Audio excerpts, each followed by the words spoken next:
So you want to learn how to play a skateboard, huh? Well, you clicked on the right video, as I consider myself pretty qualified to teach you guys the ropes. Over the course of Phighting's lifespan, skateboard has always been considered a rather difficult class to learn, and a more frustrating class to master. So in this video, hence the title, I will be teaching you guys how to play skateboard properly. Keep in mind this video is being made as of July 9th, 2024, so please use this video if it's still applicable to the current patch, but without further ado, let's get skating.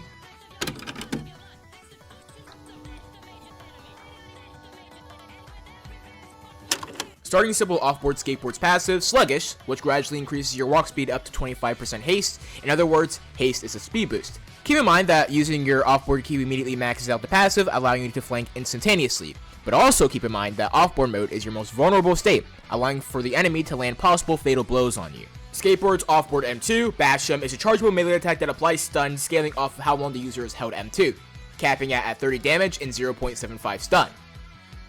Skateboard's Q, Run, is a running bash attack that knocks back the enemy, doing 15 damage on the initial hitbox and a lingering hitbox of 10 damage, which gives us a total of 25 damage. Usually when the initial hitbox lands, it's guaranteed the second one to hit. Arguably the most important move in Skateboard's kit, Switch, allows you to utilize your onboard kit, which I will get into later. Let's not worry about that for now, because onboard has its own section.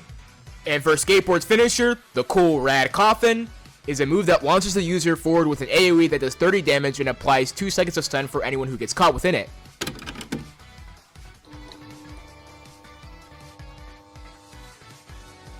Now here's where things get complicated. Skateboard's onboard passive gets changed a lot. And when I mean a lot, I mean a lot. Like too much a lot. But I'm here to simplify it for you. Skateboard's onboard passive is called Stuntage, which allows the user to perform tricks. Well, in quotation marks.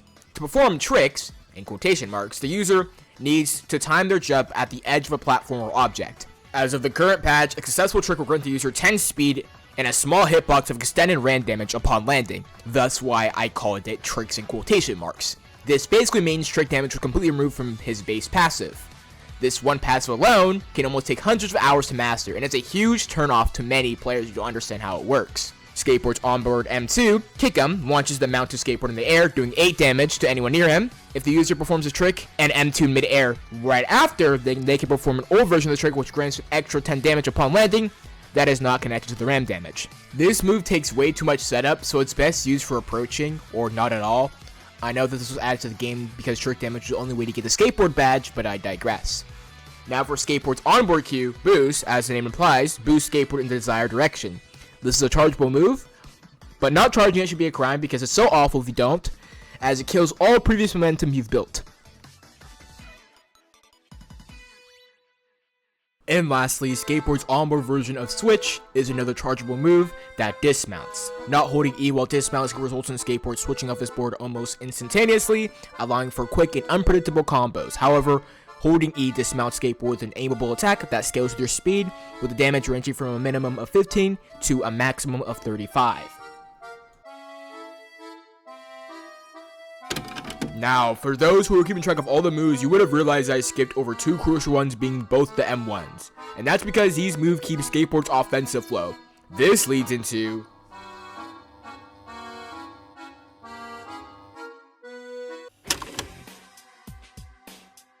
starting with Skateboard's Offboard M1, Swing It swings his board for 15 damage with a cost of 5% haste loss each swing. And for Skateboard's Onboard M2, Push It accelerates Skateboard's onboard form, helping him maintain speed. However, these two moves share something in common, being little to no end lag, which makes them very good for string combos, so allow me to list some. The first combo we have is titled the Bitch Slap combo, or in PG terms, you can simply call it the Slap combo. To do this combo, the user must M1 and quickly follow up with an uncharged M2, and then movestack another M1 with Q. The second variation of the slap combo is used for sneaking up behind enemies. However, this combo I like to call the dunk combo. Starting with an unexpected fully charged M2, the user stuns the opponent and does the Q and M1 movestack, allowing for room for the skateboard to escape almost flawlessly. Moving on to onboard combos, we have the drift combo, which utilizes Skateboard's onboard M1, which helps him string into a fully charged E dismount into an offboard Q, which can be followed up by a fully charged M2. Next, we have the mini ball combo, which once again uses Skateboard's onboard M1 damage to chain into an M2 buffer, What is M2 buffer, you may ask? Well, it's an onboard skateboard tech that forces a trick out of an M2, allowing for a near-instant speed boost and ram trick damage upon landing. To execute this tech, the user must M2 and immediately trick right after. However, if you want more details on how to execute this trick, then I recommend you check out Yapno's video in the link in the description.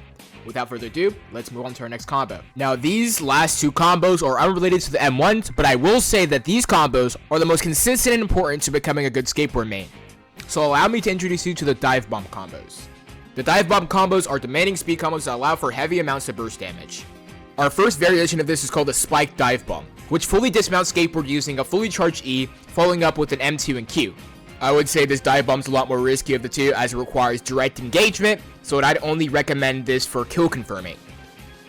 The other variation of dive bomb is more versatile as it can be used for not only kill confirming but also heavy flanking damage. And as a flanking class like skateboard, he heavily relies on this combo more than anything else. I call this the Nuke Divebomb. Starting with a dismount, instead of going for an offboard M2, you would instead go for a Q. Not only is this safer for flanking, but it can also be used for kill confirming as it flows extremely well into an unexpected M2 or even ultimate. Personally, I like to use M2 buffer before I land so I can lock onto my target before I do burst damage.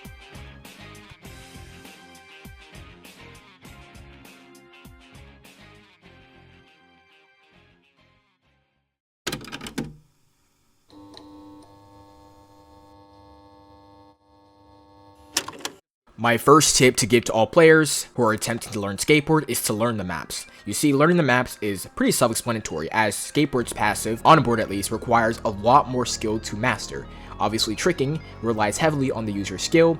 Being able to trick off of certain objects, platforms, etc. allows the user to extend their range of mobility. And not having that range of mobility means that if you are trying to flank away from an opponent at low HP, the chances of you getting caught are extremely high. Tip number 2, don't stay offboard for too long. Staying offboard is practically a death sentence. Don't get me wrong, the offboard is legitimately and objectively your highest damage output. But just because it's your highest damage output does not mean it's your good sustainability option, as staying offboard is actually one of the worst sustainable classes. If Skateboard offboard was its own class, he'd probably have the worst sustainability stats, literally worse than Biographed. Because at least Biograph's able to teleport and stay in the battlefield for a decent amount of time. Offboard skate is basically a rammer. He rams head first, and if he doesn't have any escape option, which is onboard, he dies instantly. So chasing someone in offboard form is probably moronic, actually, if you think about it, as you're pretty much just announces to the world that, hey, I'm just chasing down this person head first without thinking. But chasing someone offboard is only really viable if it's against someone who's already in like one-shot range to begin with.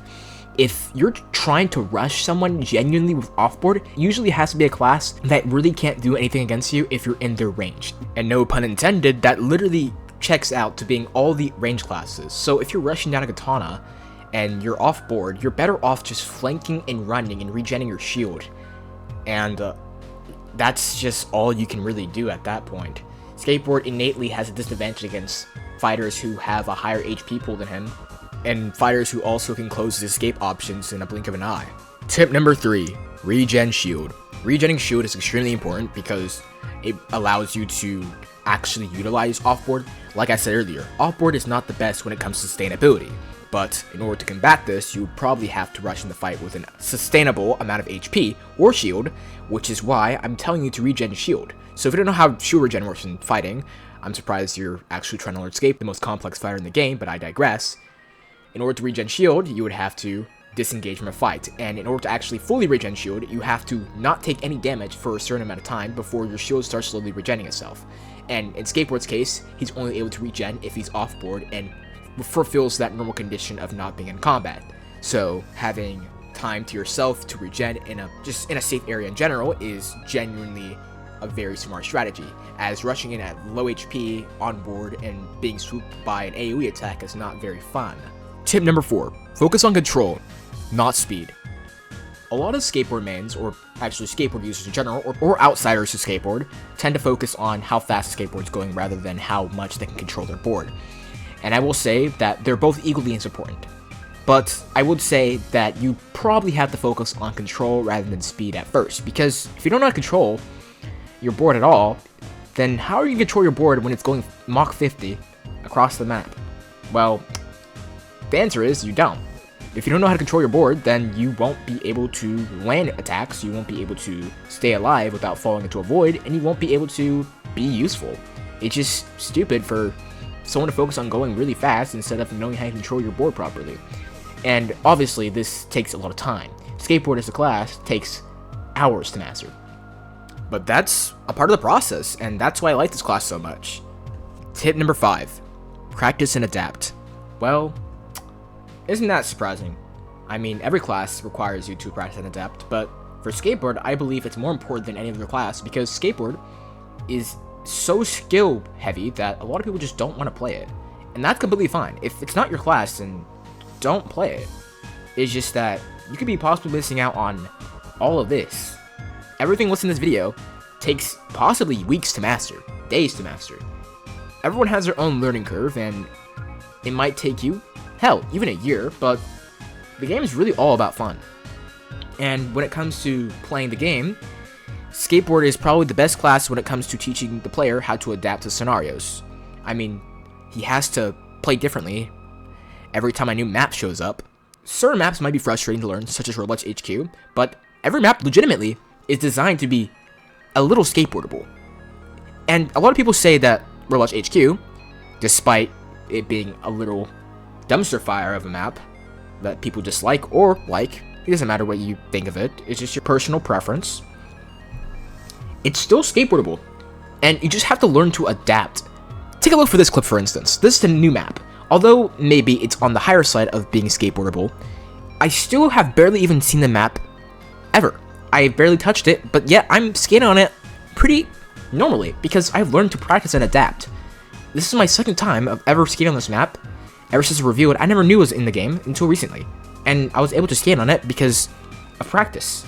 And skateboard overall just gives you a lot of adrenaline when you realize that you've made it. You've actually made a huge journey to just like get your act together and just do it. Skateboard's really about practicing and adapting, and I'm glad that I picked up this class when I had the chance. But yeah, that's all I have to say for this video. And for all my aspiring skateboard mains out there, good luck. Hope this video helped you in some type of manner, whatever it be. Maybe you learned something new, even if you are an experienced player. But yeah, I'll see you guys next video. Peace.